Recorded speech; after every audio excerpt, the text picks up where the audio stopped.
We will wait for some folks to pop on board. We got some fun questions for tonight. And looking forward to seeing who's on board tonight. I know we were going to have a couple of new folks come on board and check out the show. Hopefully they'll be joining us this evening. Guys, as you jump on board, I'm starting to see a few of you jump on board this evening. Let me know if my mic is working. Y'all going to be my tech team tonight. Let me know if mic is. I know, Brett. I actually have a legitimate case. Hey, compadre. I have a legitimate case for being late this evening. I had the very important task of coloring with my 7-year-old. So, Steven, you are so awesome. Hey, Debbie. Yeah, so I have 4 children. So some of you are not aware I have 4 children, the youngest of which is 7 years old. So usually this time is, after dinner time, reading books, watching Star Trek reruns times with the kids. Oh, Brett, seriously? Okay, Brett, send me a picture. Send me a picture to my email, please, okay? Please send me a picture to my email. Mike is great. Ever looks good. Okay, thank you, Frank. Olguita, what's going on? Oh, Marcus, I got your number, man. I see you. I see you. Okay, so audio is fine. Awesome. We've got Marco on board.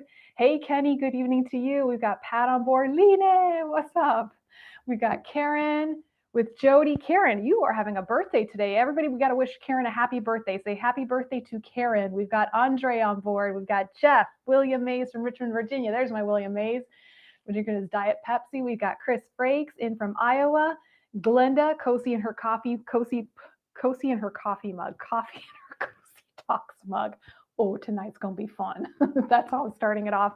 Mariela, good evening. Drinking a cup of tea. Mariela, I am also drinking a cup of tea. I am not a tea drinker, and every once in a while I try to make myself a cup and convince myself that I like tea, but yeah, it's coffee. I should just have coffee. Debbie has been with a prosthetic on the last couple of days, starting to feel a little normal. All right, Debbie, so you're in the beginning stages. We got some happy birthdays for Karen. Let's see. All right, awesome. All right, so I'm going to give everybody about a minute more to jump on board. So yeah, a little bit late this evening because my beautiful 7-year-old youngest son, Gabriel, came up to me with his coloring book and his crayons, and he said, "Mommy, will you color with me?" And honestly, you just can't say no to that. So that is my excuse for being a few minutes late. Happy birthday to Karen. Awesome. We got Jennifer Lynn Baker on board with her Diet Coke. All right, guys, we've got a nice little crew going on here tonight. Who is Bob's new friend? Well, I'm not sure who you're talking about, Stephen. We've got Fred. This is Bob's pet dog that was sent to me by a viewer in Canada. But that's about it. That's Bob's friend right there. And this is the original Bob. Poor chap. He's now missing his pelvis. He had a pelvis last week. He's a mess. He's a mess. We're going to put him together one of these days.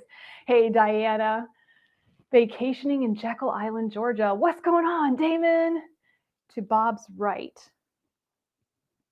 This is Bob's right. I don't know who you're talking about. Okay. Yucky weather. All right, we got Jamar Brothers on board. All right, guys. By the way, just as a reminder, I am broadcasting from my YouTube channel as well. So you can find me under Cosi Talks on the YouTube channel. I know there's a couple of people there who don't particularly care for Facebook, or they have a little bit of trouble finding the live show on Facebook. It might be easier on YouTube. And then, guys, I actually you got it, Stephen. All right.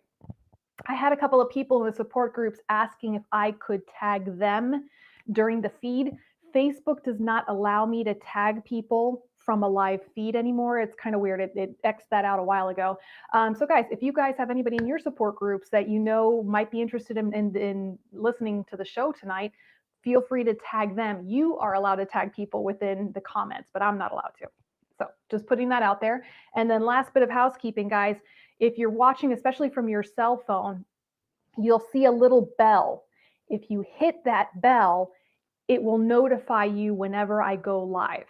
Okay, so again, I've been getting requests from people to tag them, to set alerts, and this is just a nice little feature that Facebook offers. So, hey, Sandra, let's go ahead and just get started. For those of you joining me for the first time, welcome. My name is Cosi Belloso. I'm a physical therapist here in Tampa, Florida. I've been a PT now for over 18 years, and my passion is working with the amputee limb loss community.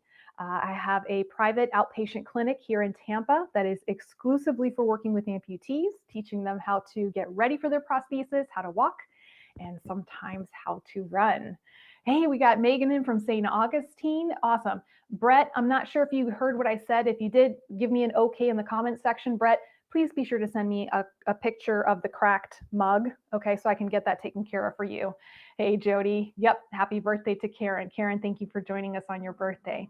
So guys, not as many questions came in this week. I don't know if you guys have been on spring break partying or doing what, but not as many questions. So Eric, oh, good, Eric, from Vero Beach. Those of you who have questions tonight, go ahead and start putting them in the comment section. And I'm going to go ahead and get started on the ones that we have here. All right, so this was actually a question from Brett from last week, and I realized I never got around to answering it. All right, cool, Brett. Brett asks, is there a correct way to fall? Hey, David, how are you doing? Glad you could join us. Hey, Joe, yes. Yes, and this is an interesting, I'm going to do a quick Cosi poll.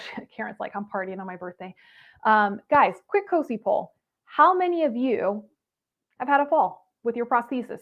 I know, I love St. Augustine. It is a gorgeous city. It's the oldest city in the United States, guys. Useless Jeopardy factoid there for you. So guys, Cosi poll. How many of you have fallen since you started wearing your prosthesis? I should be seeing a ton of comments start to roll in, okay? Falling is a way of life. Whether you have one leg, two legs, no legs, everybody falls at some point. I was actually talking to a friend of mine. I went for a run the other day, and I'm doing my usual 3-mile run, and sidewalk I've run across on several occasions, slightly dark, and I did a spectacular fall, head over heels, legs flying everywhere. I mean, it was a brilliant fall, scratched up, banged up all over the place. And I'm looking around going, I don't have an audience. This was a really great fall. So I stood up, I took a bow to the bushes, and I kept running, okay? Point is, everybody falls, right? So what do you do about that? You know, there's obviously some people who really, really need to not fall. My older population, my population that has issues with bone density and osteoporosis, because they're obviously at a higher risk for fracture and injury, okay? You know, but falling is something that happens a lot when people are learning how to walk with a prosthesis. It certainly happens when people are learning how to do sports with prosthesis. I just listened to a broadcast today. Jeff Turner and Caitlin Connor were guests on this particular podcast. I think it's called Amputo. I'm not as familiar with it, but it was a great podcast, and it was all about running. And it was talking about how, as runners, they'd fallen several times and had some really spectacular falls. Just because they're learning how to manage a prosthesis while going at high speeds. And the question is, well, what do you do, especially as a physical therapist? What do you do for your patients? Okay, so let's just read some of these comments here. Yep, David says stumbled and everything in between. William Mays says fell one time. Joe says never fell when I was walking for 7 months. I've always had really good balance though as a bilateral BK. That's really good, Joe. Let's see. Yep, David, it's pretty funny. Debbie says I'm so scared of falling that I won't take the risk. That's me. Eric says thank God my knee has a pad on it. Karen says I've never fallen. I've lost balance earlier today. Dick Dever says first time after 5 years because of ice. And guys, this is definitely something that Lori says gave myself a concussion once. Eey. Now I have foam floors in my laundry room. Concrete was too dangerous. Stephen says I was always a klutz. Can't blame the prosthetic for it. Stephen, I have 2 anatomical legs and I still can't keep myself from falling. Okay, so the thing is, what do you do about it? Okay, as a physical therapist, we obviously assess balance. We try to figure out, okay, where, if there's any balance and coordination deficits, and where are they coming from? The obvious answer for amputees is, well, the person's missing a leg and they're starting to learn how to use it again. But we also like to see, are there any problems from the inner ear? Are there any problems with vision? Anything else that could be interfering with balance? Okay, so that's how a physical therapist will approach the problem. Number 2, how can we teach the person to prevent falls?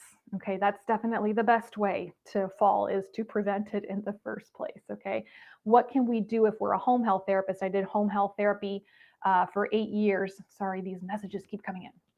I did home health therapy for many years, and I would assess the home, try to get rid of all the fall risks, clear out the pathways, move furniture around, okay?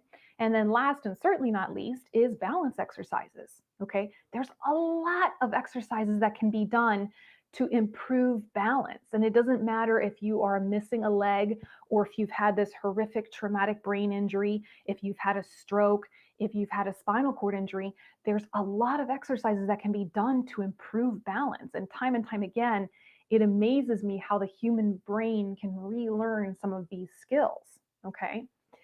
But there are certain patients that when I work with them, I realize, okay, these patients are probably going to fall, my very active athletes, okay?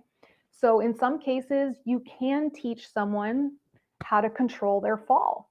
If it's someone who's a very active person, someone who's in really good shape, one of my higher end athletes, then you can teach them kind of almost like a judo roll. I took judo for a little while. Anybody who's done martial arts, will understand that when you're falling, leading with the shoulder, protecting the head, okay?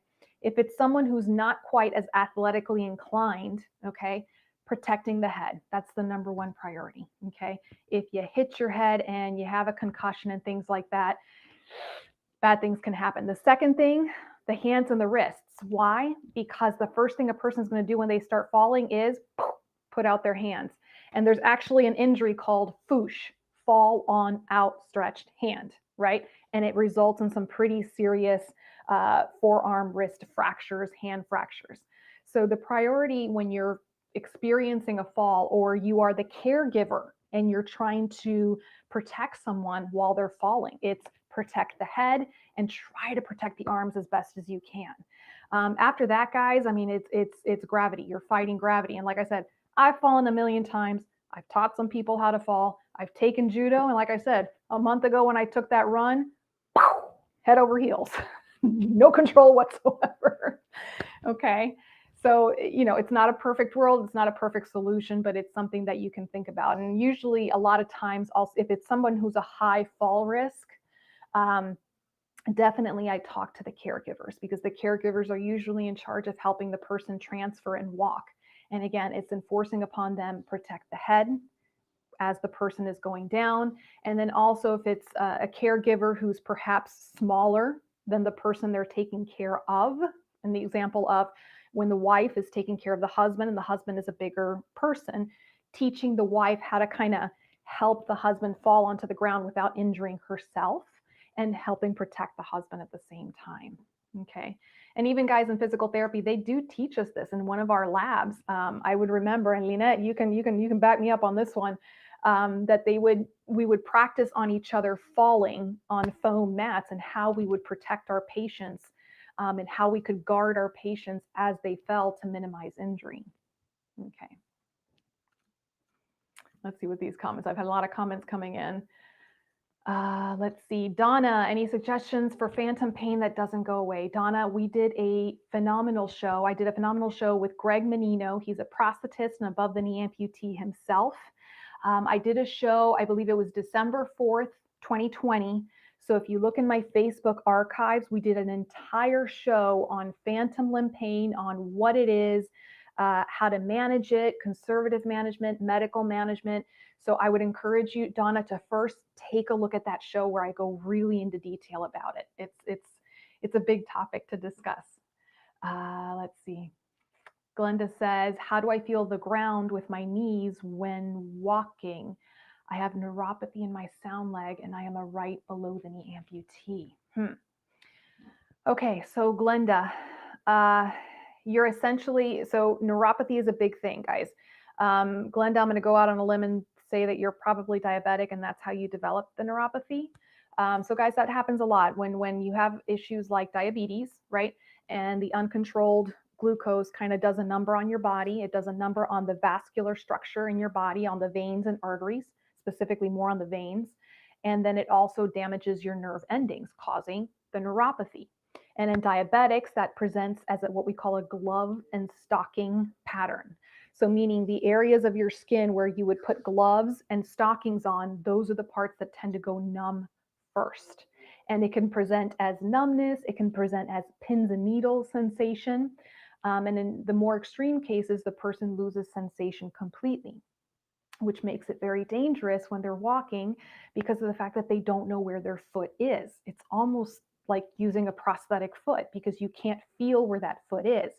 And then the additional risk is that you will not feel if there's any kind of an injury to that foot. So if there's a little bit of a cut or a scrape or a blister, the person's not going to feel it, and infection can set in, leading to a lot of problems. In fact, I'm willing to bet that there's at least one of you out there tonight who may have lost your foot in this manner.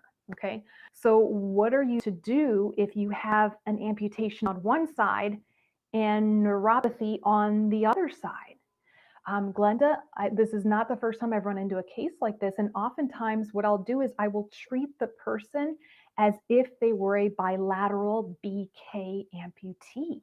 Okay. I have to assume that they do not feel anything in that leg, and we have to take care of that leg. That leg is the one that becomes the priority. So Glenda, first of all, your footwear. Okay. How is your footwear looking? Are you wearing a properly cushioned, stabilizing shoe? Okay. Have you been to your prosthetist? Do you need a particular orthotic prescribed shoe? We have to protect that foot at all costs, again, because of the fact that it can become unstable. We don't want to get any injuries to the skin. And then a lot of the techniques that we use to help with balance and proprioception for the amputated side, we're also going to use it for that side. So a lot of it will mean that you're going to have to look down to see where your foot placement is, especially in areas where you're not familiar with the terrain. Okay. And then again, some PTs will always tell their patients, look up, don't look down. But in my opinion is, if you can't feel your feet and you're at risk for falling, then I think it would behoove you to look down to see where your feet are. Okay. And Glenda, in some cases, there are some people with severe neuropathy that with the course of time, they start to learn where their feet are again. But it starts off with looking down. Okay. And working on the balance exercises a lot. That's definitely something that would benefit you. Okay. Joseph says he fell once. Mark says he fell and can't get up. Mark, that doesn't surprise me about you. Karen says, Jody, make sure you fall down and not up. Stephen says, at times, I think if I don't stumble from time to time, I'm not pressing myself enough on the prosthetic.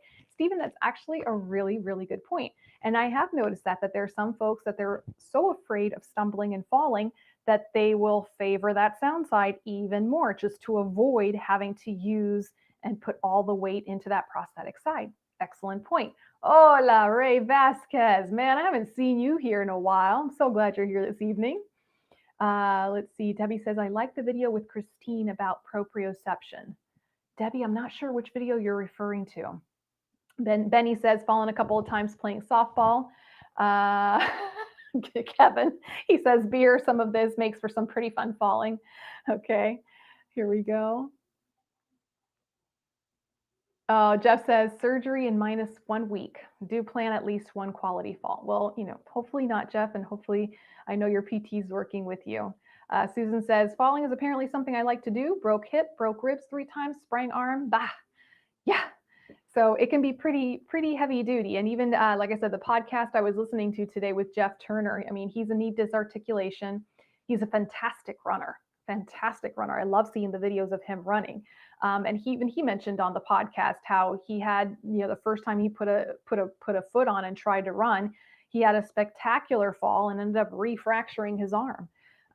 So again, the best case scenario, we prevent the falls from happening. And again, this is where your neighborhood friendly physical therapist can be a real asset in helping you determine what is causing the deficits in your balance and hopefully preventing some of these falls from happening. And yes, guys, if you are trying to practice the whole falling thing, definitely something you want to practice in a controlled environment with a nice big thick foam mat. And like I said, PT hands by your side to help you out during this process. Let's see. Debbie said, my head got hit in my accident. It was bad. Still dealing with head injury today. Yeah. Mm-hmm. Susan says, I twist when I fall and it hurts my stump because it's vacuum and my stump doesn't turn inside. Yeah, that can hurt. Let's see. Stephen says, upside to falls. Early on, I went to step on my missing leg. Quite the thud. I learned and never done it again. Stephen, you're not alone. You are not alone. I've had so many people tell me, especially at nighttime when they get up to use the bathroom, that they forget that their leg is missing. And they get up and they start trying to walk and they remember real quick that their leg isn't there anymore. So yeah. And definitely putting a walker in front of your bedside or crutches right next to you as a reminder helps with that. Megan says got neuropathy from the chemo. Yeah, that is definitely a neuropathy that can be intense. Let's see. Jeff says, my surgeon does post-amputation TMR surgery for phantom pain. And I really love that technique and approach, Jeff. I actually had a surgeon on the show, Dr. Leonard Dedesi. He's a surgeon, an orthopedic surgeon in Northeast, I believe it's Pennsylvania. He's on my website, actually. You can see him in my affiliates links, in my partnership links on the bottom of my website. And he came on the show and spoke about targeted muscle reinnervation, which is a fantastic surgical technique. And I highly encourage looking into it if you are anticipating your amputation or a revision. All right, guys, let's see what else we got here. Also from Brent, is it possible to climb ladders as a left above the knee amputee with a prosthesis? Yes, it is. And actually, when it comes to ladder climbing in particular, I find that this is one of those like kind of crazy high level skills that might be easier with the prosthesis. If you think about it, if you were not wearing your prosthesis, that ladder would have to be ridiculously sturdy and steady, and you'd have to kind of pull and hop up with one foot. And yeah, just even the thought of that makes me real nervous. And I know I had one patient who did it that way, and it would make me so nervous when they did it. But yes, as an above the knee amputee, you can go up a ladder. Now, here are things that you need to consider. If you're going up the ladder, I would definitely encourage you to lock your knee in extension, okay? And that way that knee will be steady and it won't buckle on you. So that's my big stipulation. If you're gonna be using a ladder, if you're gonna be going up with your above the knee prosthesis, put a lock on that knee and make sure it's an extension, okay? So Stephen says, yes, I do it, yep, okay. So that was a quick caveat one I wanted to put out there. Okay, so here's a question. Actually, I kind of pulled this one off of one of the, excuse me. I pulled this question off of one of the support groups. And I was like, oh, this is a good one because this is one that people, thank you, Lynn, that people, ask a lot about. This particular individual says, I have to get a bone spur taken off my fibula. So one of the lower leg bones. I am a left below the knee. What can I expect recovery-wise? Okay. So Lori says, I ripped the siding off my house with a crowbar. Oh my, left above the knee amputee. Oh yeah. No, and I had a particularly lovely lady who came to my clinic probably about a month and a half ago. And she says that, she was having some issues with her prosthesis. She's an above the knee herself, and she goes up onto the roof without her prosthesis, and she goes kayaking, and she's an incredibly active individual. So, I'm like, where there's a will, there's a way. For me as the PT, I have to put on the PT hat and say, be safe about it. And always try to find the safest way of doing something so that you can continue to do it. All right. So let's talk a little bit about the bone spur. So the bone spur is exactly that. It's like a little spur made out of bone, and it can form anywhere on the bones in your body. Now, people with two anatomical legs typically will get a calcaneal.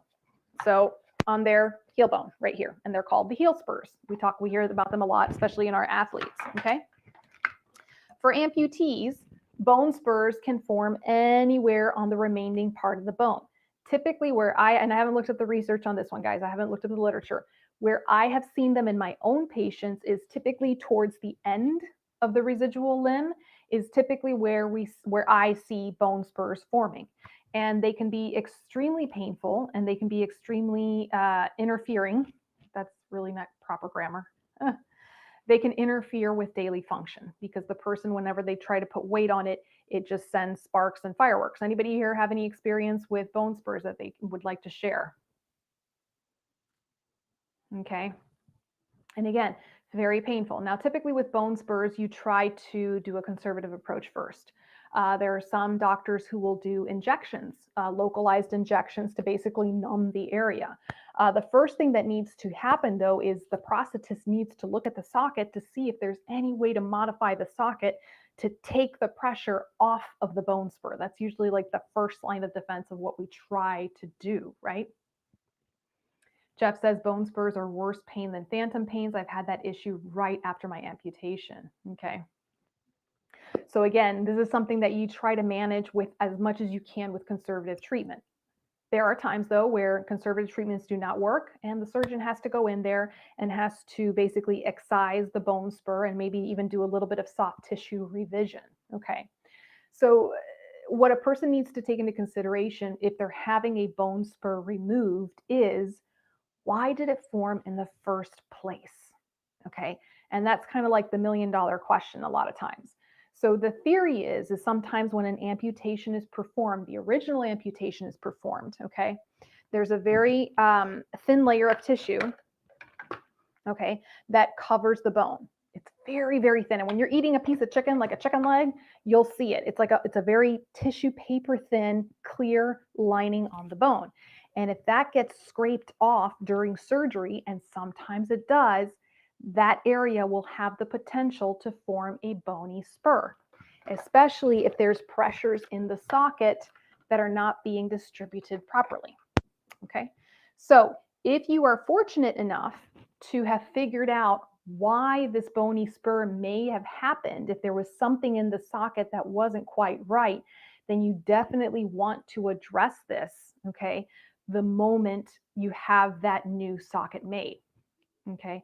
And after recovery, and again, the recovery process, it's a little bit different for depending on the surgeon, depending on the surgery, and depending on the location of the bony spur. I know, for example, that folks who have spurs removed from their heels, they're going to be non-weight bearing for several weeks, and in some cases, several months, depending on the severity. Why? Because the heel takes the brunt of the body weight, and they want to protect that area and not cause it to form another bony spur by putting weight on it too soon. Okay. So if you are going to have a bone spur removed, you need to follow your surgeon's directions to the letter. If they tell you do not put weight, do not put your prosthesis on, don't do it. Okay. Do it because you want that area to heal completely. Okay. So remember, a bony spur forms because there's stress being put on there. It's almost like a blister on the bone. Think of it that way. So you know you get a blister when something is rubbing up against your skin and irritating it, right? The bony spur forms in a similar way. If there's something that's irritating the bone, right, rubbing up against it, then that little area is going to form a bone spur, like a blister does, like a blister would form, okay? So long short of it, when it's healing, you want to keep the pressure off of it. And then when it comes time to get refit again for your socket, you need to be very open with your communication with your prosthetist and saying, nope, I'm feeling something right in that spot. Let's see what we can do to get the pressure off of that spot, and really continue to talk to your prosthetist to get it right. Okay. Okay. Debbie San asks, I am a right leg below the knee amputee. I was wondering if there's a good way of getting back up after a fall. Yes, Debbie, there's actually several ways of getting up after a fall, and that is a skill that is taught in physical therapy, should be taught in physical therapy. And again, a lot of it depends on the individual. Just as a rough example, if I know that the patient I'm working with, they were capable of getting up off the floor by themselves before their amputation, then it's definitely a skill I'm going to teach them after amputation.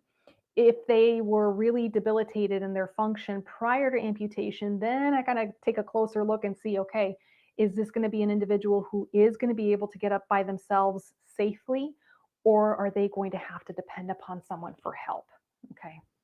And again, not everyone is going to be capable of getting themselves up off the floor by themselves after amputation. There are several people that I know of in my patient cases that they had 2 legs and they were not able to get up by themselves. So again, it's about examining each individual and saying, okay, if this person's capable of it, we definitely want to teach them that skill. All right, let's move through.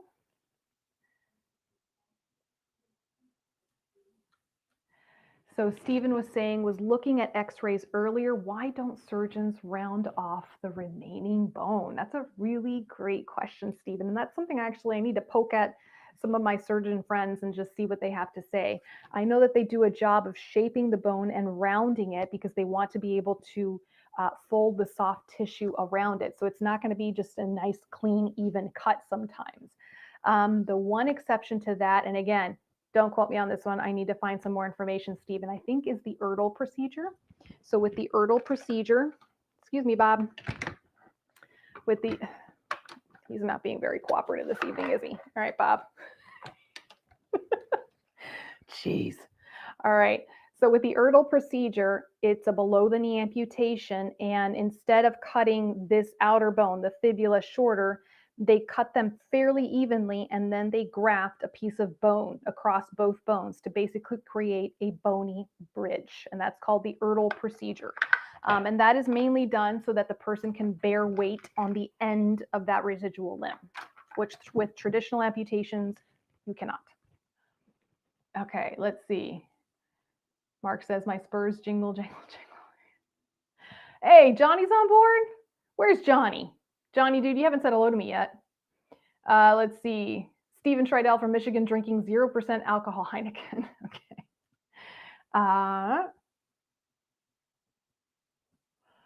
Stephen says, in getting a new leg, when should you sign the acceptance?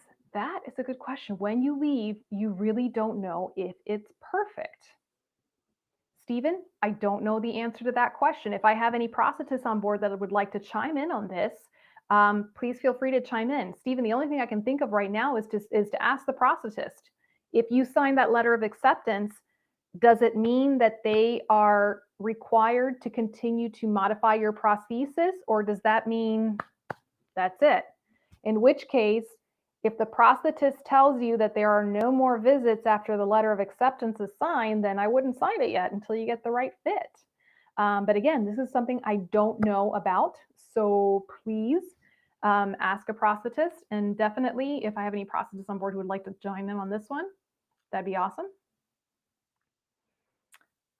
Stephen says, Cosi, thanks to your show and advice and encouragement, I will be walking my daughter down the aisle this Saturday as she is getting married. I have been practicing all week. Stephen, you just made my heart smile. What a beautiful event. Congratulations to you and to your daughter, and you get to walk her down the aisle. That is special. That is special. I hope you post a picture because I would love to see a picture of you walking her down the aisle. Ah, love it. Megan says, they made me sign before I took it home. And again, guys, this is something I don't know the answer to this one, guys. It could be that they have you sign of a letter of acceptance, meaning you're accepting liability for taking that piece of equipment out of their clinic. So that I totally understand, because obviously these knees and feet are worth thousands of dollars. So they need to make sure that people are going to be responsible for it. But again, have that communication with your prosthetist. Ask them, say, hey, if I'm signing on the dotted line for this, does it mean that you're going to keep making adjustments for me? Lynn says, wait until the check socket fits and ask your prosthetist. And guys, I definitely, understand this part of it. A lot of times when folks start wearing their check socket, meaning that's that test socket, the one that's not finished, it's not laminated all the way, it's kind of the ugly socket, right? We call it the ugly socket, right? So a lot of times people get, anxious and they want to get that final socket done, okay? Definitely that's something I will tell my patients is, if you have a check socket on, have the prosthetist reinforce it on the bottom. They'll reinforce it with casting material, fiberglass casting material to make it strong, and then put it through the gauntlet. Do all of your exercises, do all of your mobility training, take it to your physical therapist and have them put it through the gauntlet for you. Okay, really test the socket. That's why it's called the test socket. And really advocate for yourself in not getting a final socket done until the test socket is done properly. Okay, and again, I sometimes have the occasional prosthetist who doesn't really agree with this, but time and time again, I will see people who get that final socket done too early and their limb is still shrinking, or the fit wasn't done completely right, and now they're stuck with this final socket. Ugh. Okay, so if you're somebody who's undergoing, especially my new amputees, if you're somebody who's undergoing a lot of changes in your limb, or you're experiencing a lot of discomfort and you're having to go to the prosthetist office a lot to get things aligned and tweaked and padded and this and that and the other, the longer you can put off that final socket, I think it's better. So those are my 2 cents on it. Those are my 2 cents. But again, ultimately, it's between you, your physical therapist and your prosthetist to help make these decisions together. Okay.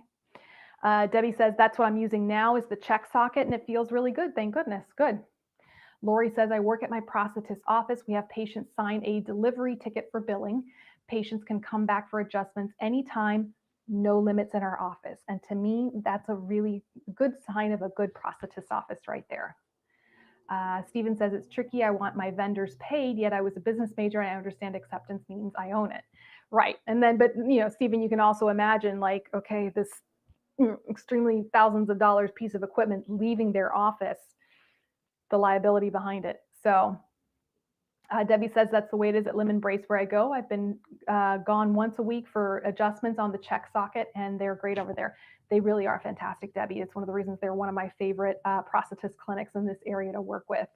I've had several, more than one patient from that particular clinic where they will keep that patient in the check socket as long as they need to keep making adjustments and arrangements until they get that perfect fit. And if they don't get that perfect fit, they keep working on it.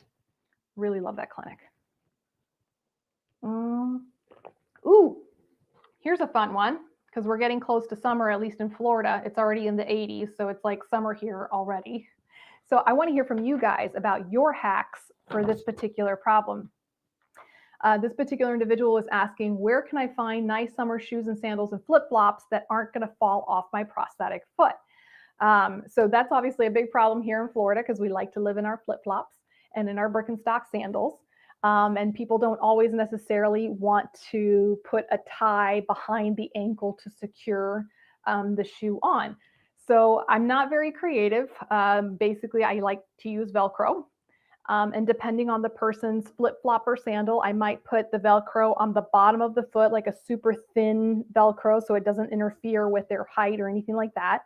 And put the bottom of the Velcro and then on the bottom of the foot and attach it to the inside of the sandal. That's what I've done on a couple of occasions.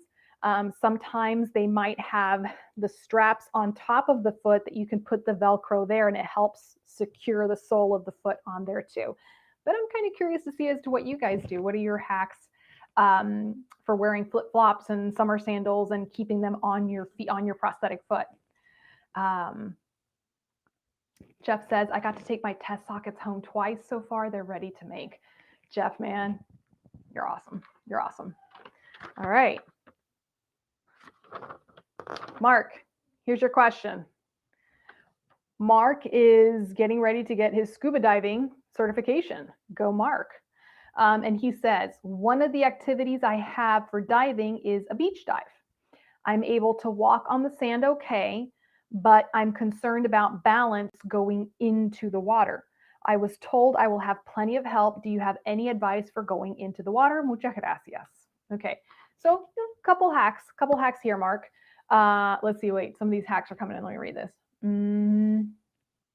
Marco says, determine first if the foot you have has split toe for flip-flops. Yep. And some of my folks who don't have that split toe, they'll opt for getting like the Birkenstock type sandal. Debbie says, I live in St. Petersburg, Florida. I was wondering if I could learn how to walk in the sand. Is that possible? Yes, Debbie, it is very possible. It's tricky, but it's possible. And the nice thing is because you live in St. Petersburg on the Gulf Coast, that sand is nice and fine. And in St. Petersburg, you can actually find some beaches where it's packed nicely, nice and hard. So there's some places where it's a little bit easier to walk. Okay, so walking on sand, guys, it's kind of similar to learning how to walk on grass on uneven terrain. Okay, so for Mark's case, there's a couple of different approaches that he can take to getting into the water and going through the water safely. First thing is going sideways. Okay, if you're facing the ocean, right, and the waves are coming right at you, right, you have a lot more surface area for the wave to hit you and make you lose your balance, versus if you turn sideways, then all of a sudden the wave only has this part of your body to hit.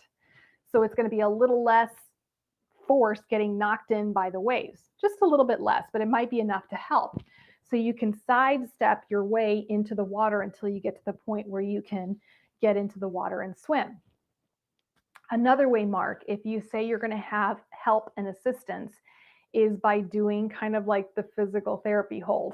So when we're working with patients, depending on the level of the patient's, depending on the level of assistance that the patient needs, we will hold the patient in a different way. So somebody, for example, who needs a lot of assistance, that they're at high risk for fall, we'll have a gait belt on them. We're going to be holding them probably also by the waist, or not by their spine like I am with poor Bob here, but holding them by the waist pants also as well, having a secure hand on their shoulders, standing on their sound side, and ready to hold them if they lose their balance, right? For someone who just needs a little bit of help with balance, what I'll do is I'll stand in front of the individual and I'll just tell them, hold on to my elbows. And it'll be almost like an open dance pose, open dance frame pose, okay?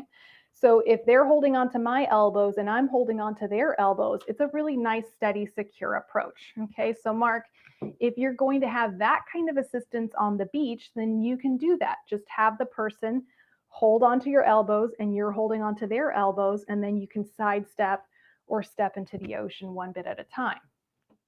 Okay, so guys, if you're somebody who lives near the beach, if the beach is something you like to do, I usually recommend going to the beach on a day that it's empty.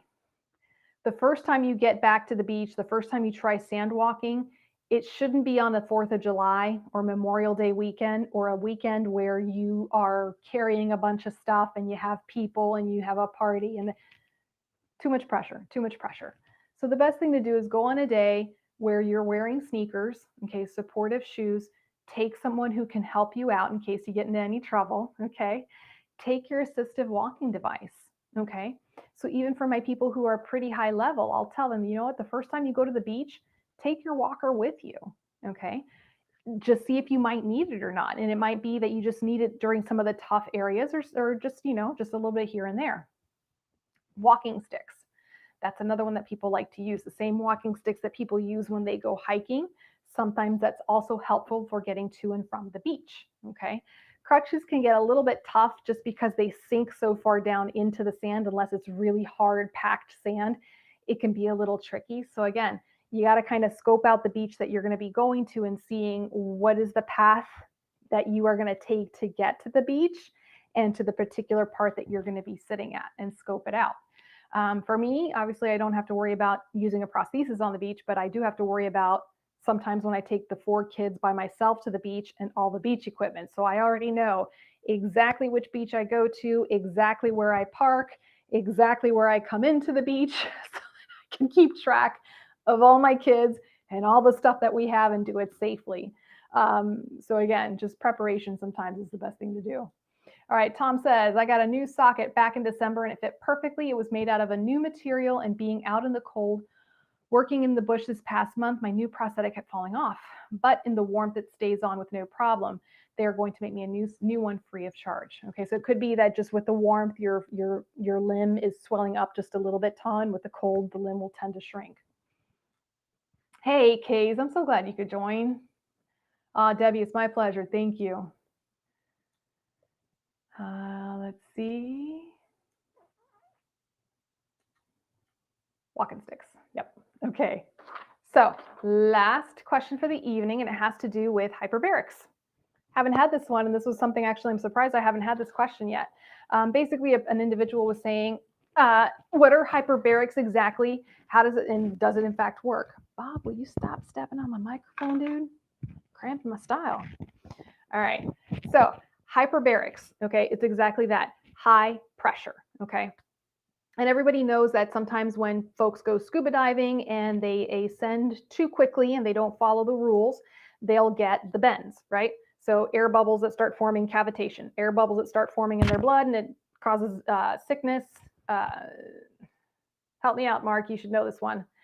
The bends basically is what they call it. So what they'll do is that they will put the person into a decompression chamber, right? Into a hyperbaric chamber. And it's basically like a little mini submarine. That's what it looks like. It looks like a one-person submarine, okay? So what they do is they increase the pressure as if the person were going down underwater. And that's what they're simulating in this submarine capsule, okay? So why does it apply to amputees? Why am I talking about it on an amputee show? What they discovered, and they discovered this in the early 1900s by accident. I think it was a physician who was trying to cure some sort of lung disease and decided to use hyperbarics. Don't know why. Johnny V! Dude, better late than never, man. Hey, man, I know you were doing something good tonight, so your excuse for getting late. All right, so basically, they were finding that in the hyperbarics that some of the wounds were starting to heal better, okay? So hyperbarics can be used, like I said, to treat the bends. It can be used to treat carbon monoxide poisoning. It's used to treat gangrene. It can be used to treat air bubbles or air embolisms that are in the veins and are in the veins. It can be basically also used for any soft tissue that need oxygen. Sorry, I'm like getting tangled up in my speech here. Okay, so basically the individual, when they are put into the hyperbaric chamber, they're breathing pure oxygen at increased air pressure levels. So what they're trying to do is push that oxygen into the tissues and get oxygen flowing into those tissues, okay? So in the case of somebody who has a wound that has gangrene, a wound that is not healing, okay? What can happen is this wound is going to have a lot of swelling, a lot of edema, and it's not going to allow oxygen to get to that wound. It's not going to allow blood perfusion, circulation to get to that wound, okay? So with the hyperbarics, they're pushing the oxygen in there. The hyperbarics help decrease that inflammation, help decrease the edema. Oxygen flow starts going in, blood flow and circulation improves overall. And the idea is that the wound will start to heal, okay? Now, early on in my days when I did wound care, I did 2 wound care rotations in my training. And in one of them, they had a hyperbarics chamber. And it was kind of impressive to see how this worked. But I will say this, it takes a long time. And that's probably one reason why they may not use it as much, is the fact that sometimes it can take up to 40, 50, 60 sessions of going into the hyperbaric chamber to start to see the changes in the tissue. But it is interesting to compare sometimes the before and the after pictures. But nowadays, with the introduction of the wound vac, and all the other medications that we have for treating wounds, it's not used as much. But it's not to say that it doesn't work. And then obviously the person who is in the hyperbaric chamber has to be able to tolerate being in there. So it's like either being in an airplane or going underwater, where your ears, if you have sensitive inner ear, it could pose a problem. So some people are not able to tolerate it. But that's basically the lowdown on hyperbaric oxygen therapy. So let's see. Brett says, I did the chamber when they were trying to save my leg. Okay. Oh, Johnny, thank you. William says, used it to heal feet issues. Brent says it sucks because it's 2 hours at a time. Yeah, it is. That's the other thing. It's a long time because they have to slowly descend you, right? And then they slowly have to bring you back up again. Joe says, I had gangrene in both of my feet, so they guillotine amputated my legs. Ooh. Yeah, that is rough. All right, guys. We are, hang on. Let me not speak too soon. Tom says, yes, that's what I thought too. Put my old socket and wore it on for an afternoon and it stayed on better than my new one. Yeah. And Tom, we see that a lot here in Florida. The weather just completely wreaks havoc for some of my patients, where their limb volume will fluctuate up and down dramatically just from sweat alone. And I was even talking to someone over in California, and the weather there, which is, in my opinion, much more temperate than here, Florida, and they're experiencing a lot of volume changes with weather too. Let's see. Rhonda says, I did hyperbaric. Joe says plus 3rd and 4th degree burns. Yes, I will say when I worked in a burn trauma unit for many years, we didn't have a hyperbarics chamber there. So I've never seen hyperbarics specifically on a burn wound. So I'd be curious to see, obviously the concepts and the theory are the same. Usually the wounds that I saw in the hyperbarics were these chronic wounds, the wounds that just would not heal, and they would just stay the same. So they would try the hyperbarics kind of as a last resort, just to see if they could stimulate any kind of healing in that tissue. All right, guys, just a couple of housekeeping things, and if y'all can help me out with this, that would be lovely. I am typing in the name of my website. Very easy, cositalks.com. I've added some new things to the website, and I'm going to be adding even more things in the next coming weeks. I do want to point out the Vital Fit and the Cosi's favorites. There's a video there talking about what Vital Fit is offering for this year, okay, with their blogs, their free webinars, and the stuff that we're going to be doing on the Cosi Talk show. There's a free giveaway scenario. So if you watch the video, hang on. I'm actually going to make it real easy for you guys. Hang on. Stay with me.